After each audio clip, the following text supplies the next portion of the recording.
ಆಂಜನೇಯ ವರದ ಗೋವಿಂದ. ಶಿಡ್ಲಘಟ್ಟ ತಾಲೂಕಿನ ಹಪ್ಪೇಗೌಡನಹಳ್ಳಿ ಗೇಟ್ ಸಮೀಪದ ಆಂಜನೇಯ ಸ್ವಾಮಿ ದೇವಾಲಯದಲ್ಲಿ ಹನುಮ ಜಯಂತಿ ಪ್ರಯುಕ್ತ ಶಶಿಧರ್ ಮುನಿಯಪ್ಪ ಭಕ್ತಿ ಸಂಭ್ರಮ ಮತ್ತು ಧಾರ್ಮಿಕ ಆಚರಣೆಗಳ ನಡುವೆ ಪೂಜೆ ಪುನಸ್ಕಾರಗಳು ಅದ್ದೂರಿಯಾಗಿ ನೆರವೇರಿಸಿದರು.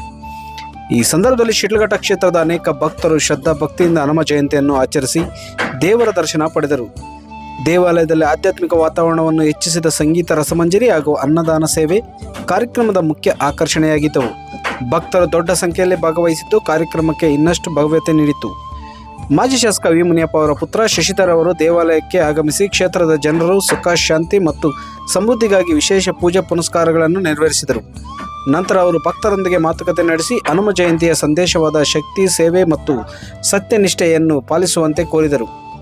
ಇತ್ತೀಚೆಗಷ್ಟೇ ಶಿಡ್ಲಘಟ್ಟದಲ್ಲಿ ನಡೆದ ಹೈಟೆಕ್ ರೇಷ್ಮೆ ಮಾರುಕಟ್ಟೆ ಶಂಕುಸ್ಥಾಪನೆ ಕಾರ್ಯಕ್ರಮಕ್ಕೆ ಮುಖ್ಯಮಂತ್ರಿ ಸಿದ್ದರಾಮಯ್ಯ ಮತ್ತು ಉಪಮುಖ್ಯಮಂತ್ರಿ ಡಿ.ಕೆ. ಶಿವಕುಮಾರ್ ಆಗಮಿಸಿದ ಸಂದರ್ಭದಲ್ಲಿ ಉಪಮುಖ್ಯಮಂತ್ರಿಗಳಾದ ಡಿ.ಕೆ. ಶಿವಕುಮಾರ್ ಅವರು ತಮ್ಮ ಆಪ್ತ ಸ್ನೇಹಿತರಾದ ವಿ ಮುನಿಯಪ್ಪ ಅವರ ಸ್ವಗೃಹಕ್ಕೂ ಭೇಟಿ ಮಾಡಿ ಆರೋಗ್ಯ ಕ್ಷೇಮ ವಿಚಾರಿಸಿದರು.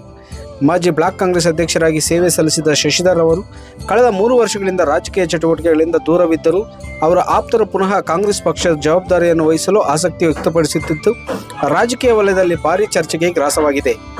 ಕಾರ್ಯಕ್ರಮದಲ್ಲಿ ಗ್ರಾಮ ಪಂಚಾಯಿತಿ ಮಾಜಿ ಸದಸ್ಯ Doddadasanahalli D V. Anjaneya Reddy, PLD bank ನಿರ್ದೇಶಕರು ಗುಡಿಹಳ್ಳಿ ಚಂದ್ರು, ಕಾಂಗ್ರೆಸ್ ಮುಖಂಡ ಭಕ್ತರಳ್ಳಿ ಮಧು BC, ಶಿಡ್ಲಘಟ್ಟ ಬ್ಲಾಕ್ ಯುವ ಕಾಂಗ್ರೆಸ್ ಉಪಾಧ್ಯಕ್ಷರು ರಾಕೇಶ್, ಶಿಡ್ಲಘಟ್ಟ ಮದನ್, ಕಮದಳ್ಳಿ ಶ್ರೀನಿವಾಸ್ ಹಾಗೂ ಅನೇಕ ಭಕ್ತರು ಹಾಜರಿದ್ದರು.